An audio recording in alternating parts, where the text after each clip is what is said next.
Welcome to Twin Cities Real Estate Rhetoric. My name is Tom Sommers, and I'm joined by my co-host, Toby Muma. Hey, Toby, how are you? Hi, Tom. It seems like we've just done this. I No? know. Oh, 5 times now. Okay, And we go. know that our listeners are way too smart, so we're not going to change clothes. No. We're just banging them out today. Okay. We're in the middle of contingencies. So again, for those of you who are just joining us for the first time, we are both licensed real estate agents in the state of Minnesota.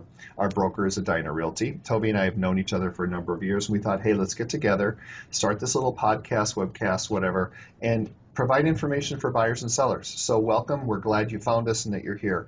Today we're in the middle of discussing contingencies. This episode we're going to cover financing contingencies. Basically, every purchase agreement is going to have a financing contingency. I mean, yeah, I was going to say something about a cash offer, but anyway. No, let's just stick with the contingencies. Okay, yeah. So, but anyway, you're going to be coming in with financing, whether it's conventional, FHA, a VA loan, which is now DVA loan. That contingency is always going to be there. As a buyer, when you're putting together this document, should I talk about the two boxes that you can check and the written statement and that kind of stuff, or is that getting too much into it? If you guys have questions, specific questions, call either one of us. We'll be happy to address them, or you can email us. Okay. We'll just stick with a broader base here. And essentially what Toby is saying is there's a couple of things in these contingencies that get very detailed. We just want to give you a broader stroke and say, okay, there is going to be something in here that says that there's financing and all of that. But essentially the contingency, like all others, are something that is a stopgap for the buyer that says if you can't get financing up until the day of closing unless it's negotiated differently, right, you can back out of the purchase agreement, get your earnest money back, and the contract is null and void. Right. The biggest difference between the FHA and the conventional is the FHA also has an additional escape clause in it that says if this home does not